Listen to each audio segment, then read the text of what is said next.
Guys, Allie Bloyd here, and today is day 2 of the Remodel Your Marketing Facebook Lead Generation Challenge. So if you're able to see this live, go ahead and drop a comment, say hello. If you watch the replay later, let us know that you're watching. Please ask your questions. I'd love to answer them as we go through this. So today's topics are going to be crafting effective offers and going over Facebook ad objectives. So yesterday we covered budgeting and buyers. So buyer personas, the before and after grid, delegating your dollars. So those were some in-depth topics. One thing I did actually forget to mention yesterday is about knowing your numbers. So it's in the email. If you got the email, you are also going to get a PDF document on it. But this is so important in budgeting because if you don't know your numbers, you don't actually know how much you can afford to spend to acquire a lead. And you also don't know how much money it's going to cost you to generate the number of leads that you'd like to get. So just for a quick example, let's say your average order value is $5,000. So average order value is one of the numbers that you need to know. Well, let's say it takes $100 initially for you to get a lead. Well, $100 may seem expensive to some people to acquire a lead. However, if you're converting those leads, then you're still making great money compared to your average order value. So let's say you get 10 leads and you're only closing 10%. So it took you $1,000 to get 10 leads, which $100 is extreme. I don't think it ever has taken me $100 to get a lead, but that's 10%, which is low as well. So ultimately it's cost you $1,000 to acquire that customer and you're still making $5,000, but depending on your margins, you could be losing money. You don't really know until you do those numbers. So please do it if you haven't done it already. Learn your average order value, your conversion rate for your sales team, your customer lifetime value, and the cost per lead that you're spending. If you're not doing any advertising, then you may not know a cost per lead because referrals are obviously not going to have a cost per lead associated with them. But do the numbers to the best of your ability because it really is going to help you understand if you're doing well or if you're not doing well, if you need to get better, and how much money would be a good budget to spend per month using Facebook. Hi, Lori. Thanks for joining. Hi, Marty. Hi, Tony, Jeremy. Glad to see everybody on here. Okay, so that was just a quick thing I forgot to mention yesterday, but now we will go ahead and dive into day 2. So the first thing we're going to talk about is crafting your offer. And so many people get this wrong. They think that their offer is simply their product or service, and that's not it. Your offer is the way that you package your product or service. It's the way that you present it to the world. And too many times people literally have no offer. They say, buy my product, buy my service, and that's not an offer, and if it is, it's a terrible offer. So you want to come up with 3 different types of offers that are going to appeal to those cold, warm, and hot audiences that we talked about yesterday. So the first type of offer is going to be an entry point offer or gated content offer. These are great going to cold and sometimes warm traffic depending on what it is. But what it's going to allow you to do is turn someone who is a cold audience member into a warm audience member through a click or into an email subscriber through that gated content. So what are a few examples of gated content offers? Well, if you got the PDFs, I actually made a cheat sheet for you. It's going to break down all of the offer types we'll talk about today. So definitely keep that with you. A checklist, a guide, an ebook, a video training, a mini course, a blog, a contest, or a giveaway. Those can all be examples of gated content offers or entry point offers. You can also do gated promotions. So let's say you want to do a promotion on your website on certain products or services.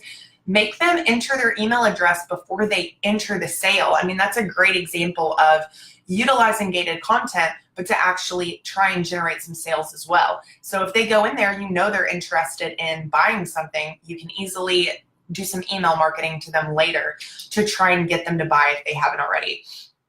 So too many people skip over this step. They don't do any of the entry point offers. And this is where education comes in. I try and use education as much as possible. It's extremely powerful in the home improvement and real estate industry. There's a lot of confusion sometimes for homeowners, and there's a lot of content that goes into it overall. So you've got a ton of topics to pull from. So a few examples of really easy things to create. And I'm going to be honest, some of the easiest things to create are the things that end up working the best, that the most people will download or try and get from you.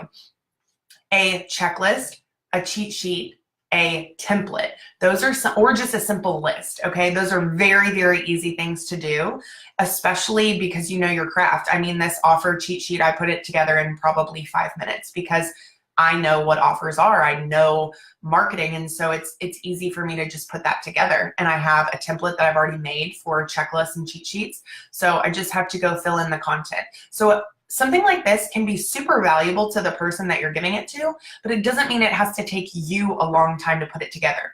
So for instance, home inspection checklist. Lori, we just did that one for you. So that's a great one. We actually did some keyword research on home inspection and found that thousands and thousands of people were searching for a home inspection checklist every month. So that's what we decided to do our gated content offer on. We saw what people were already looking for, and we catered our content to that. So number one, questions that people are asking you the most. That's a great place to start. If they say, you know, what are all the steps that I need to do for my home before we get started on a kitchen remodel? You know, kitchen remodel prep work cheat sheet. I mean, that's a simple one. So I gave you a lot of ideas on this cheat sheet that I gave to you, which is a gated content offer. And so I hope that you'll just be able to use that and come up with some good stuff.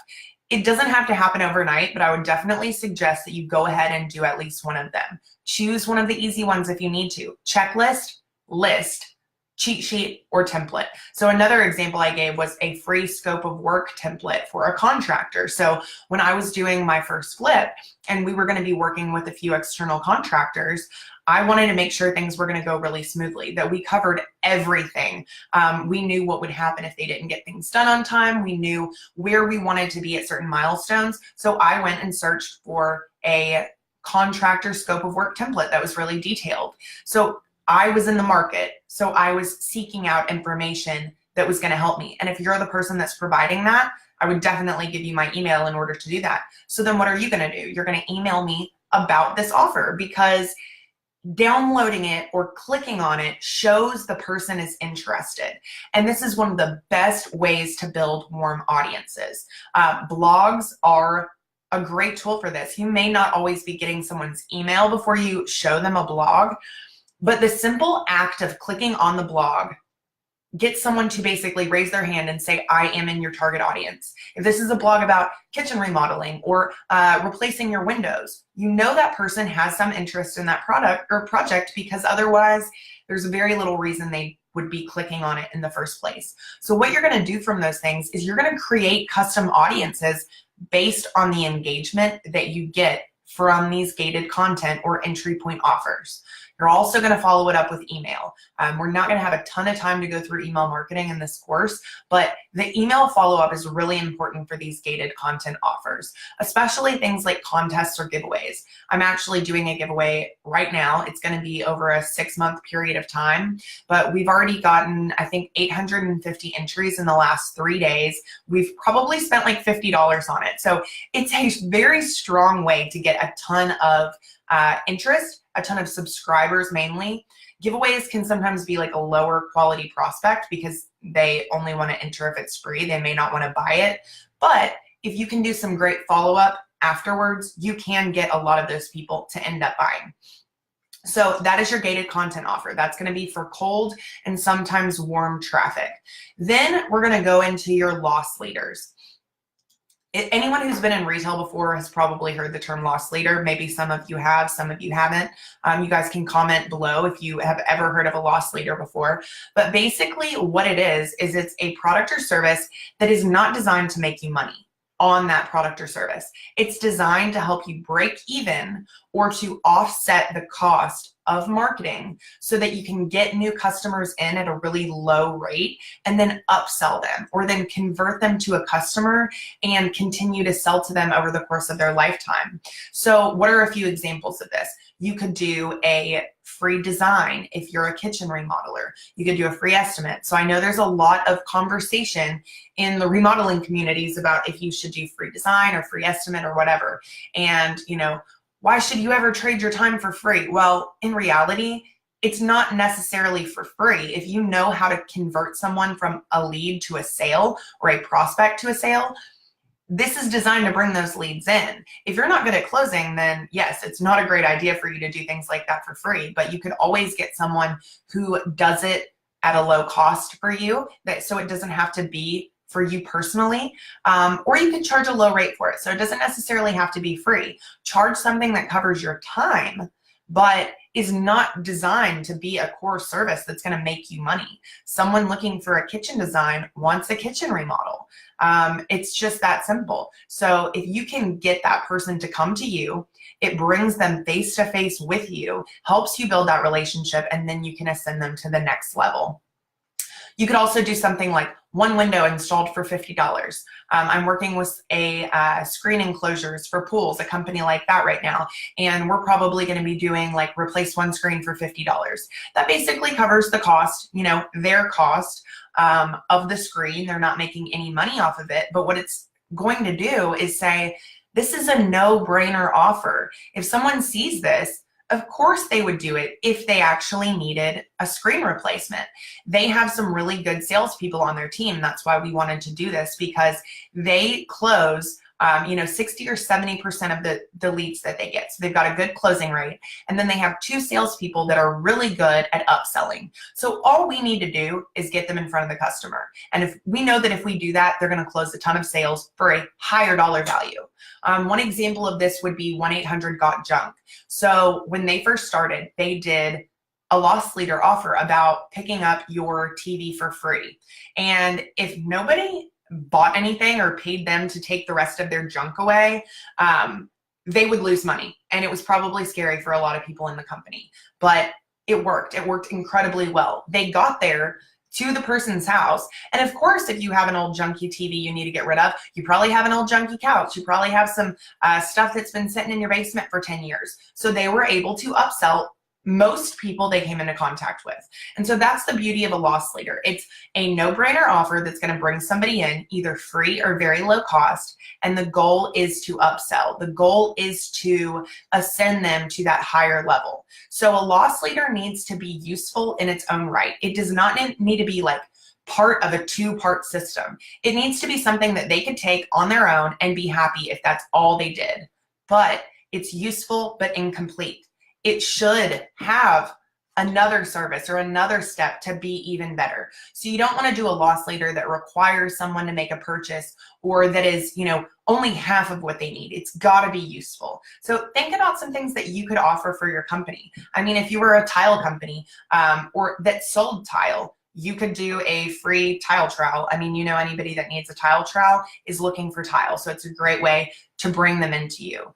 You could even do like free flooring demo for someone. I haven't actually seen that offer used, but anybody who needs their floor ripped up is going to be replacing their floor. So it's a great way for a flooring installation company or a flooring retail company to get in front of that ideal buyer. So think about what you could do and really try and come up with a loss leader. If your sales systems need work, it may be something you need to kind of develop over time, but it's something that can be extremely powerful when used correctly.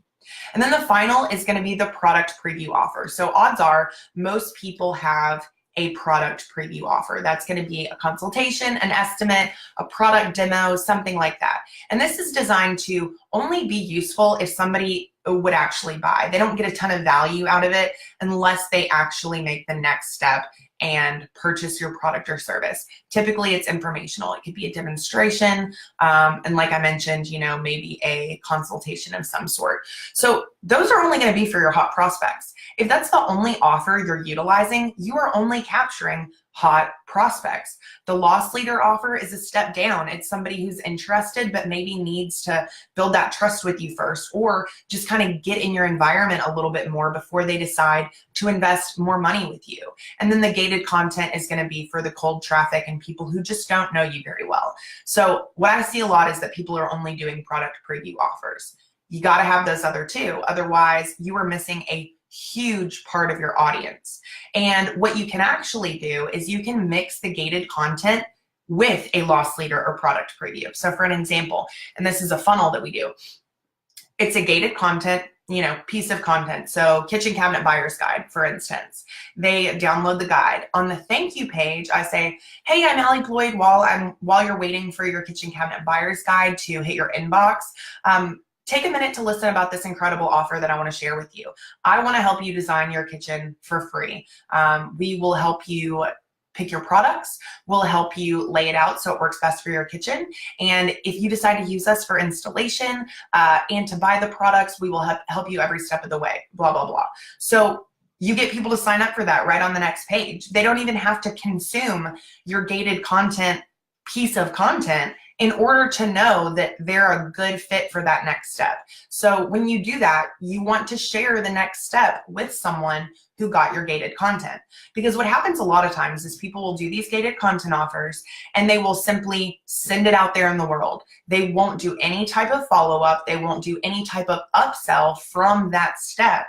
And unless that ebook or checklist or whatever is designed to really show that your company is the best choice, that person may never reach out to you. So number one, include your company information, include a call to action in that piece of gated content. But number two, don't expect them to consume everything. I mean, let's be honest, how often do you consume every ebook that you download? You don't. But what it does do is show the person on the other end where your interest lies. So take advantage of that and just go ahead and give them the next step on the thank you page. Some people are going to take it and some people aren't, but it's going to be a lot more people than would take it if you did not have that step available to them. And same thing with product preview. It could be that product preview offer, or it could be your loss leader. So like a small step would be the next step. And it really depends on exactly what you're selling them, but it's very effective. So kind of use all of these together if you can. But again, you need all three. So take some time either tonight or tomorrow or this weekend and brainstorm what you want those to be. Put a time on your calendar that you are going to create these, or that you're going to have, someone in your company create this. So that's all we have for offers today. Please drop your questions below. Would love to answer them. And now we're going to go into Facebook ad objectives, and we'll talk a little bit about ad types and placements as well. So now we're actually at a point that you could start creating an ad. Yesterday we went over budgets and knowing your numbers and who your audience is and how to find them. And now we have what you're going to offer them. So the next step is, how are you going to get that ad out to them? How are you going to make sure it's an effective ad? And the ad types and objectives cheat sheet that I sent to you, this is going to have all the objectives, ad types, and placements listed on it, just as a quick reference. But I'm going to go through this really quickly, and I'm going to tell you kind of my experience with each of these. So the first one is a brand awareness objective. This can be beneficial, so it's not designed to get leads. It can be in one instance though. The brand awareness objective is the only objective that allows you to put a call now, call to action on your ad. So you can actually have someone click that button and call your company. If you are using this ad type, please make sure that you either have call tracking in place, or that the person answering the phone answers the phone every time, or that they are great about asking people where you heard about them, because otherwise you're not going to know that these came from your ads necessarily. So definitely do that. But it is a great objective for that reason, and it's a great type for local businesses. So other than that, the only way I would use a brand awareness is to kind of improve the reach of some of my other ads. So basically, Facebook doesn't typically want to see that all you're doing is conversion focused ads. So you could do a brand awareness ad with a testimonial, and all that's really there to do is kind of get your name out there. You could also do it with a reach objective. So reach objective is just going to be, I am trying to reach as many people as possible. This can be effective even if your goal is a conversion. I just want to tell you, with objectives, you need to be testing these, because just because you think, okay, I want people to click to my website, so of course I'm going to choose traffic. That's not necessarily always true. Sometimes you can get a lower cost per click, more engagement, and even more conversions if you choose something like reach or video views. So test those out, see what works best for you. But reach and brand awareness are really just trying to get you out there into the world. The traffic objective is pretty simple. You're trying to get clicks to your website or landing page.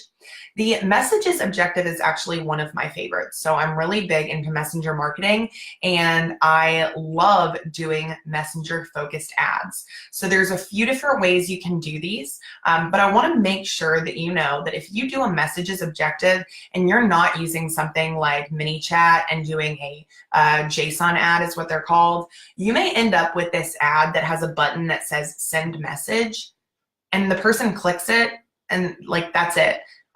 It'll say, I'm interested, can you tell me more? Okay, well, first of all, you can't always see in your inbox what ad they clicked on. And you want to make sure you're prompting them for something. If you're going to do just kind of that general message objective, ask them a question that you want an answer to in the ad. You could say, click below and tell us the #1 project you'd like to complete in your home next. So I never do message ads like that, I'll be honest. I always do a JSON ad, or I do a click or a comment growth tool ad to where somebody comments a certain word and then they get sent to Messenger. So those are my two favorites, and they're incredibly effective. We'll touch on those a little bit on Friday, but it's a great, great tool to use. Highly encourage you to try and test that out. The engagement objective. So this is another one that I use quite often. I love using simple page posts to drive my audience creation. And the goal is simply engagement. So when doing that, I end up getting a lot of clicks. I end up getting conversions. But the goal is really to get as many likes, comments, and shares as I want. #1, because I want social proof. #2, I want to build my audiences for as low cost as possible. And somebody commenting or sharing on your post, to me, is even stronger than a video view, which is another low cost way to build your audiences. So you don't want to just put a lot of money into every single post, but you do want to be testing your content to see what people are responding to. I've had posts that have well over 10,000 likes, over 600 shares, and it really gets your name out in the community. It may not be a conversion focused ad, and that's okay. It's really more of that branding, that 20% that we talked about yesterday. But what it's doing is not only giving you great branding, it is helping you build more warm audiences. You don't really want to send your offers unless it's a gated content or entry point offer. You're not going to send an actual product or sales offer to anyone really than warm audiences. You can do it. I have done it, but it's not a great idea unless you have an ad that's just generated a ton of social proof, and then it can do a little bit better. But those people, it's going to cost you a lot more money to reach them. It's going to cost you a lot more per lead. So the best way to do it is just to send your offers to the warm traffic. So that means you've got to build the warm traffic. And you can do that through the engagement objective. Then we've got video views. Obviously, you need a video, and it can be a really cheap way to build those audiences. The leads objective, that's actually a lead form. So I use these in certain circumstances. It really depends on the business a lot of times. I'm using it with 2 different people right now, but in the past, I have found that the leads can sometimes be of a lower quality. And the reason is because when you click that button, Facebook actually auto-populates your information into the form. Well, if you're like me, the email that you used to sign up to Facebook like 10 years ago, it's not the email you use anymore. It's not even something I check. So unless I actively go in and change that, the person on the other end is going to get a bad email address. So if you're asking for phone number, then typically those are much more accurate because people don't change their phone numbers very often, but they can work really well, and they can work well for just a gated content offer. And it's a great way to go ahead and set that up if you don't want to go through the time it takes to set up a really good landing page. So that's another good place to use that is with some type of gated content offer. And conversions. So conversions is where you're trying to get a sale or someone to sign up for something. you probably should not be using this a lot. And I will just tell you that it's a great objective, but Facebook really needs about 50 conversions per week to optimize for this objective. And a lot of local businesses, especially in this niche, because the lead value is typically higher, you're not getting 50 a week. You know, you might get 100 in a month. And that would be amazing for you. But again, it's not 50 a week. So I encourage you to use another objective like traffic or even reach or video views. I mean, just because you choose those objectives doesn't mean you're not going to end up getting the goal that you are actually looking for. Now we'll quickly just go over a few of the ad types. So you have a few options for creative. I'm sure most of you know this. You can do an image, you can do a carousel, which is several images that are going to be sliding next to each other in little cards. You can do a slideshow, so just use your images and turn them into a slideshow in Facebook. You can do videos. You can also do something called a canvas or a collection ad, and this is a only mobile ad for Canvas, and it's basically like a little mini landing page. So you can have a video on top and maybe they click on it and it opens up and there's several little images below and you can have a call to action and some content. So it's pretty cool. I've used it several times and had some success with it, but to be honest, I end up using just my landing pages and my funnels or my messenger registrations and things like that far more often than I do use the canvas. But test it out, see how it works. Maybe your audience will really love it. And then placements. So in Facebook, we've got our newsfeed. We've got the right column, which right column doesn't show quite as much, but you can get some really low cost views that way. You have marketplace now where your ad can actually show up when people are shopping the marketplace. It's actually a great place for home improvement and real estate because people are often looking for household things. The people even post homes on marketplace. So I would suggest you test that placement out. You can do stories, which I think is a great placement, especially Instagram stories. I would choose Instagram stories over Facebook stories because they're just utilized far more. But it's a different format. I would say don't just use your regular ad unless you think it looks really great in the stories format. Come up with something unique for that. You can do that as a completely separate ad. You can do in-stream or instant articles. So those are just happening as people are watching videos and things like that. Then we've got Instagram. So you can do your Instagram ads directly from Facebook. That's how you're going to do it. And again, sometimes your ads should not be used on all these placements, depending on what the creative is like. You should select separate Instagram ads for certain things and sometimes for Facebook. I've really seen a very different creative that works on Instagram versus Facebook. Then you've got your audience network, which is like a display network. It's going to show on other websites that people are going to. And then now you can actually advertise in Messenger. So there's a few different ways. You can do an inbox ad. So it actually shows your ad in their inbox. It'll have your image, it'll have your call to action. It looks like an ad. And then you can have a sponsored message now, which is super cool. They're getting a message. It's basically the only way that you can message someone if they're not a Messenger subscriber. And you can't do it all the time, but it's definitely something to test out. To me, personally, I would just rather work on building my Messenger subscriber list with those dollars because I want to be able to message them whenever I want. If somebody does click, they will become a subscriber, but I don't know how often people will end up converting. I haven't really tested it yet because I have a pretty big Messenger list. So anyways, those are our different ad types and our objectives. And if you guys have any questions about those right now, please let me know. What I would encourage you to do is look at the assets that you have.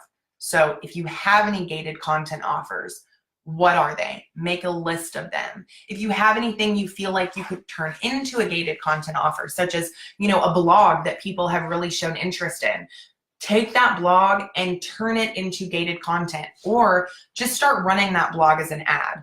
Running blogs to build audiences is one of the best ways to do it. So just kind of take an assessment, like what do you have that you could use?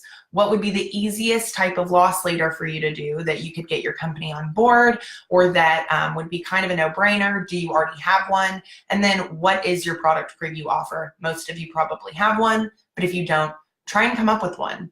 And then just kind of decide maybe 1 or 2 different types of ads and objectives that you want to test. You can actually do this through A/B testing, and I would encourage you to do that. Testing is a huge part of running Facebook ads. You can't just throw something out there and expect it to work. You have got to test. Test your creative, test your copy, test your objective, test your placement, test your audience. You're testing everything all the time if you're really doing this the right way. So go ahead and start to get some data for yourself. I can tell you what has worked in my experience most of the time, but it doesn't always mean it's going to work exactly like that for you. You're in a different market. You have a slightly different business. So see what your audience wants. I can guarantee they will tell you. So if we have no other comments, then I'm going to go ahead and wrap this up. Marty says, for what audiences are the product preview and loss leaders? So product preview would go to your hot audiences or people who have engaged with you several times. They have to be very low in the buying funnel to take advantage of that. They're pretty much ready to buy. They've decided that they're going to be doing this. So it's going to be a smaller population, but typically they're the most qualified customers because they're not looking for anything for free. They're probably past some of the information gathering stage and they're ready to go. And then for loss leaders, I would send those to warm traffic. You can send it to hot traffic as well. You can potentially send it to cold if it's really, really good. So I know that a lot of people in dental, they will send their loss leader, which is a free teeth whitening or a free cleaning or a $1 whitening or whatever it is. They'll send that to cold traffic and it works just fine. But let's be honest, everybody's got teeth. So it's a much larger audience, young or old, everyone has got teeth and they could redeem that offer. This is a little bit different, but test it. Test the loss leader. If it's really strong, then you might get some traction. Odds are it's going to cost you more per lead. It's going to cost you more per click. But as long as it's still within that number that you're comfortable with, it might be fine. If it were me, I would work first on building my warm audiences and then sending my loss leaders to my warm audiences, because building your warm audiences is not just about having somewhere to send your offers. You really are building a relationship with these people. This is supposed to be something that's ongoing. I literally have people on certain pages that they comment on everything. They sign up for everything. Like me and the people that are working this business together, we know their name. We're like, oh, Donna Blackthorn signed up again. Like she loves us. And it's because we keep putting out great content for people that they continue to follow us. I mean, there's a saying that says you only need 1,000 people in a business to build an empire. And these 1,000 people, though, they need to be the kind of people who will buy anything that you're selling. And they're really loyal fans or buyers. And the only way you are going to build that is through great content, great information, and continued warm audience building strategies. So I hope that answered your question. Lori said that her free design definitely got her attention, and that's why she ended up buying a new kitchen. Yes, Lori, that is a great offer. And that's why I kind of, I hear a lot of people say, I would never do design for free. But I've seen how well it can work, and I have seen how much money it can bring in. And I think if you're willing to give it a try, you might be surprised. If you're really high end, and I mean, you're spending a lot of time and money on doing these designs, maybe do a smaller type of design. Like it doesn't have to be your full-blown package. It could be something that helps the customer, but you don't spend a lot of time doing. But I've definitely seen that work very, very well for kitchen remodeling, bathroom remodeling, even tile and flooring. You can do, style consultations for people. So that's all I've got for today. I hope you guys enjoyed it. Don't forget to do your homework. Post your answers to your homework in the group. Let's get in on the action together. If you're not sure about something, post it, ask for our advice, and we will tell you if you need to tweak it, what we think about it. I'll definitely give you my honest opinion. So don't be scared. We're all in this together. Post what your homework is for tonight. If you want to do it for yesterday, you can. Yesterday's was a little bit more difficult because there was a lot of info that went into it, but I would love to see what you guys are putting together. So have a great day, everybody, and I will see you on day 3 tomorrow. Tomorrow we are covering content and copy that compels, and converts. So this is a big one, something most people have a ton of questions about. So I can't wait to do it, and I'll see you then. See you later, guys.